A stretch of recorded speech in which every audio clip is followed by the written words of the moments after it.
What if a U.S. president went on national television and didn't just threaten sanctions, didn't just warn about consequences, but openly declared a massive military operation to obliterate another country's nuclear program, destroy its navy, raise its missile industry, and even called on that nation's military to lay down its weapons or face certain death? What if that speech didn't stop there, but went further, telling the citizens of that country to stay inside because bombs would be falling, and then urging them to take over their own government once the operation was complete? The message you just heard isn't subtle diplomacy. It isn't cautious political language. It's a full-scale declaration of intent, wrapped in moral justification, historical grievances, national security fears, and religious conviction. This speech frames Iran not just as a rival state, but as a generational enemy, the world's #1 state sponsor of terror, and argues that military force is not just necessary, but inevitable. But beyond the dramatic language, what is this speech really trying to accomplish? Is it about deterrence, regime change, domestic political signaling, or is it a strategic attempt to reshape the balance of power in the Middle East? Let's listen on what Donald Trump has to say, and we will break it down after the speech carefully, or point by point. A short time ago, the United States military began major combat operations in Iran. Our objective is to defend the American people by eliminating imminent threats from the Iranian regime, a vicious group of very hard, terrible people. Its menacing activities directly endanger the United States, our troops, our bases overseas, and our allies throughout the world. For 47 years, the Iranian regime has chanted death to America and waged an unending campaign of bloodshed and mass murder, targeting the United States, our troops, and the innocent people in many, many countries. Among the regime's very first acts was to back a violent takeover of the U.S. Embassy in Tehran, holding dozens of American hostages for 444 days. In 1983, Iran's proxies carried out the Marine barracks bombing in Beirut that killed 241 American military personnel. In 2000, they knew and were probably involved with the attack on the USS Cole. Many died. Iranian forces killed and maimed hundreds of American service members in Iraq. The regime's proxies have continued to launch countless attacks against American forces stationed in the Middle East in recent years, as well as U.S. naval and commercial vessels and international shipping lanes. It's been mass terror, and we're not going to put up with it any longer. From Lebanon to Yemen and Syria to Iraq, the regime has armed, trained, and funded terrorist militias that have soaked the earth with blood and guts. And it was Iran's proxy, Hamas, that launched the monstrous October 7th attacks on Israel, slaughtering more than 1,000 innocent people, including 46 Americans, while taking 12 of our citizens hostage. It was brutal, something like the world has never seen before. Iran is the world's #1 state sponsor of terror, and just recently killed tens of thousands of its own citizens on the street as they protested. It has always been the policy of the United States, in particular my administration, that this terrorist regime can never have a nuclear weapon. I'll say it again, they can never have a nuclear weapon. That is why in Operation Midnight Hammer last June, we obliterated the regime's nuclear program at Fordow, Natanz, and Isfahan. After that attack, we warned them never to resume their malicious pursuit of nuclear weapons, and we sought repeatedly to make a deal. We tried. They wanted to do it. They didn't want to do it. Again, they wanted to do it. They didn't want to do it. They didn't know what was happening. They just wanted to practice evil. But Iran refused, just as it has for decades and decades. They rejected every opportunity to renounce their nuclear ambitions, and we can't take it anymore.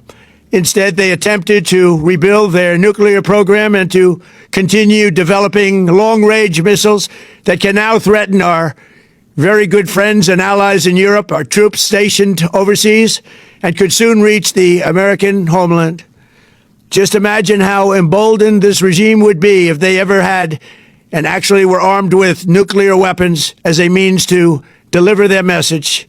For these reasons, the United States military is undertaking a massive and ongoing operation to prevent this very wicked, radical dictatorship from threatening America and our core national security interests.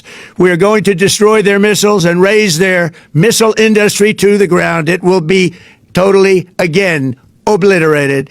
We're going to annihilate their Navy. We're going to ensure that the region's terrorist proxies can no longer destabilize the region or the world and attack our forces and no longer use their IEDs or roadside bombs, as they are sometimes called, to so gravely wound and kill thousands and thousands of people, including many Americans. And we will ensure that Iran does not obtain a nuclear weapon. It's a very simple message. They will never have a nuclear weapon. This regime will soon learn that no one should challenge the strength and might of the United States Armed Forces. I built and rebuilt our military in my first administration, and there is no military on earth even close to its power, strength, or sophistication. My administration has taken every possible step to minimize the risk to U.S. personnel in the region. Even so, and I do not make this statement lightly, the Iranian regime seeks to kill. The lives of courageous American heroes may be lost, and we may have casualties. That often happens in war. But we're doing this not for now. We're doing this for the future, and it is a noble mission. We pray for every service member as they selflessly risk their lives to ensure that Americans and our children will never be threatened by a nuclear-armed Iran. We ask God to protect all of our heroes in harm's way, and we trust that, with his help, the men and women of the armed forces will prevail.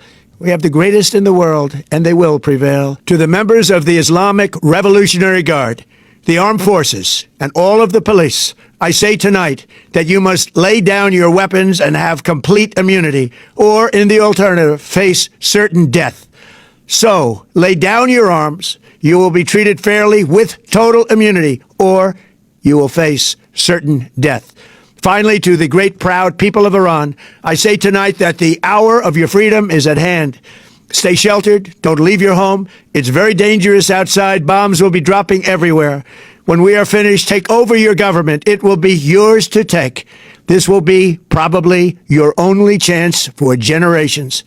For many years, you have asked for America's help, but you never got it. No president was willing to do what I am willing to do tonight.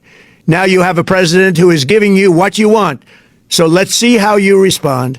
America is backing you with overwhelming strength and devastating force. Now is the time to seize control of your destiny and to unleash the prosperous and glorious future that is close within your reach.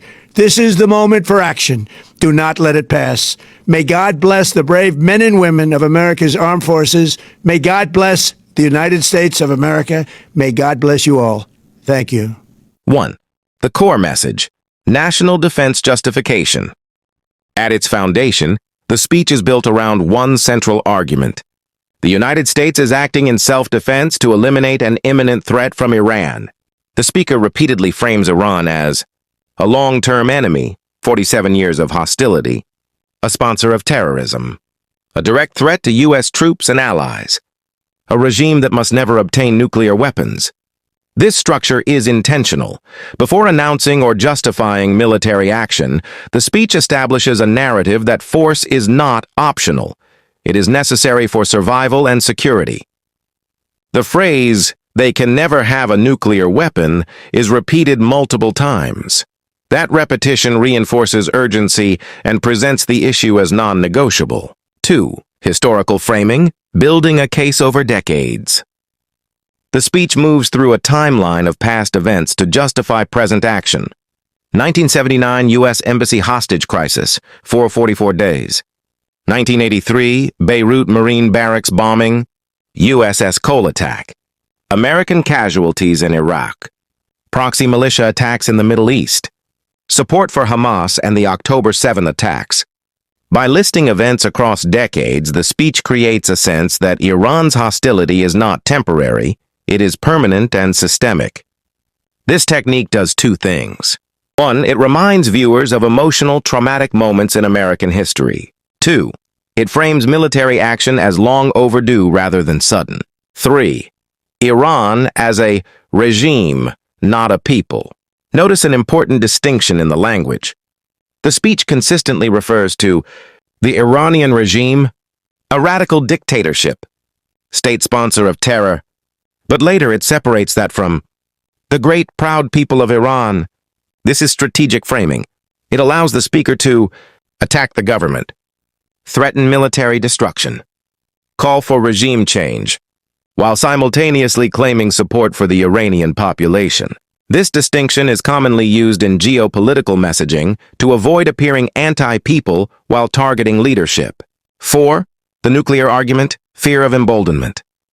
The speech argues that a nuclear-armed Iran would embolden aggressive behavior, threaten Europe, threaten U.S. troops abroad, potentially threaten the U.S. homeland. The key emotional driver here is fear. The rhetorical question used, just imagine how emboldened this regime would be, is meant to push the audience to visualize a worst-case scenario. This is classic preemptive logic. It's better to act now than regret inaction later. 5. Language of total destruction. The speech uses very strong absolute terms. Obliterated, annihilate, razed to the ground, certain death. Bombs will be dropping everywhere. This is not limited military language, it is maximalist language.